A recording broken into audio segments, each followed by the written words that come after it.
बहुत बढ़िया, बहुत बढ़िया, क्या बात। तुम हमको क्या धमकी देते हो? भिखमंगे? बहुत बढ़िया, क्या बात है दादा। कह दो आतंकवादियों से, आतंक मचाने वालों से, पाकिस्तानी सत्ता से षड्यंत्र करने वालों से, मजहब के ठेकेदारों से, नफरत फैलाने वालों से, मुंबई में कलकत्ता में विस्फोट कराने वालों से अलगाववाद का कभी किसी युग में सम्मान नहीं होगा। क्या बात। जिस दिन हम चाहेंगे उस दिन पाकिस्तान नहीं होगा। जिन्ना को अपना भाई समझकर पाकिस्तान दिया हमने। क्या बात। जिन्ना को अपना भाई समझकर पाकिस्तान दिया हमने। बट गया हमारा देश मगर उसका सम्मान किया हमने। क्या बात है दादा, बहुत खूब।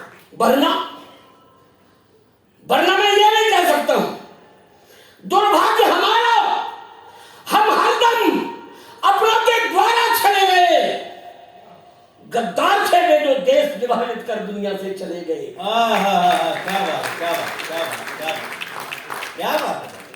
दुर्भाग्य हमारा, हम हरदम, दुर्भाग्य हमारा, हम हरदम अपनों के द्वारा छले गए, गद्दार थे वे जो देश विभाजित कर दुनिया से चले गए। कुछ लोग ये भी कहते हैं रहते इस देश में, भाई साहब आप मेरी बात सुन लें जरा, क्योंकि आप एक दूसरे की बात तो सुबह भी सुन लेंगे। सही है। मैं एक बात और कहता हूं, ये इस देश में रहते हैं, रह रहे हैं, रहेंगे। क्यों?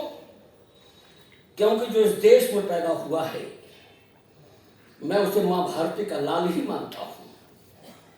मेरे मन में किसी धर्म के प्रति कोई विद्वेष नहीं, कोई ईर्ष्या नहीं, कोई कटुता नहीं, कोई कलुषता नहीं।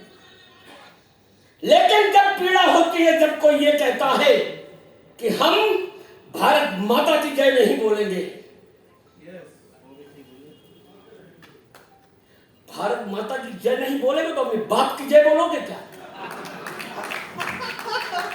बहुत बढ़िया दादा, बहुत खूब। जो अपने दिल के दरवाजे, आप दोनों तीनों लोग बैठे हैं, आप इस देश के लिए, आपके संरक्षण में यह देश सुरक्षित है। जो अपने दिल के दरवाजे मां के हित खोल नहीं सकते, गद्दार हैं वे जो भारत माता की जय बोल नहीं सकते। क्या बात, गद्दार हैं, क्या बात, बहुत जो भारत माता की जय बोल नहीं सकते। बहुत बढ़िया। अंत में बस केवल एक मुक्तक पढ़ता हूं। ये करण सोच रहा होगा, जुलाहों में हुए शामिल। लोग कहते हैं कि हम वहां कभी हैं, लोग कहते हैं हम यहाँ के कलेक्टर हैं, लोग कहते हैं हम देश के क्या हैं। तो जुलाहों में हुए शामिल मगर बुनना नहीं आया, कथाएं की श्रवण लेकिन उन्हें गुनना नहीं आया। क्या बात। जुलाहों में हुए शामिल। सुनो करो, तुम्हारे लिए पढ़ रहा। स्वागत है। क्योंकि ये पीड़ा तो रहेगी बैठते बैठते कि तूने मुझे क्यों खड़ा कर दिया। अरे दादा, मैं अपनी लालसा रोक नहीं पाया आपको सुनने में हुए शामिल मगर बुनना नहीं आया, कथाएं की श्रवण लेकिन उन्हें गुनना नहीं आया। क्या बात। अरे नहीं सम्मान पा सकते कभी वे इस जमाने में जिन्हें कहना नहीं आया, जिन्हें सुनना नहीं आया। क्या नहीं सम्मान पा सकते कभी वे इस जमाने में। अंतिम दो पंक्तियां पढ़ता हूं और बैठता हूं। रामलला के दर्शन करके मैंने बात शुरू की थी। रामलला के मैंने 30 जनवरी को जब दर्शन किए, इन आंखों से अश्रु धारा प्रवाहित हुई। मैंने कहा, प्रभु हे जगत के स्वामी, आपकी यह मूर्ति स्थापित नहीं हुई है। ऐसा लगता है जैसे त्रेता युग उतर आया हो और हमारे राम ने फिर से जन्म ले लिया। लोगों ने मुझसे कहा ये हमारा बेटा राणा मुनि प्रताप सिंह मेरे हरदम साथ में रहता है। इसने कहा कि कोई तो ये कह रहा है कि आज मंदिर बना लो, कल हम फिर इस मंदिर को तोड़ देंगे। मैंने कहा उनके बाप की औकात है क्या? आक्रमण होता रहा हम पे विदेशियों का, हम बस सीमाओं का माप देखते रहे। आक्रमण होता रहा हम पे विदेशियों का, हम बस सीमाओं का माप देखते रहे। मथुरा बनारस अवध हैदराबाद, हम पुण्य की धारा पे होता पाप देखते रहे। मथुरा बनारस अवध हैदराबाद, हम पुण्य की धारा पे होता पाप देखते रहे। और ये पंक्तियां सुने, क्षमादान क्षमादान क्षमादान क्षमादान देकर के अपना प्रताप देखते रहे। क्षमादान क्षमादान क्षमादान क्षमादान देकर के अपना प्रताप देखते रहे।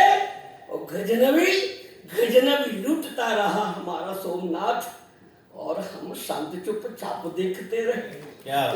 गजनवी लूटता रहा हमारा, चाहे कितनी भी ऊंची हो, मैं उत्तर दिया इनको, कह दो कि चाहे कितनी भी ऊंची हो, दीवारें सोने चांदी की, लेकिन अब उनमें कैद कभी अपना इतिहास नहीं होगा। चाहे जितनी भी ऊंची हो, दीवारें सोने चांदी की, लेकिन अब उनमें कैद कभी अपना इतिहास नहीं होगा। चाहे जितना कर रहे प्रयास, अनगिनत मंथराएं मिलकर, राम को वनवास किसने करवाया था?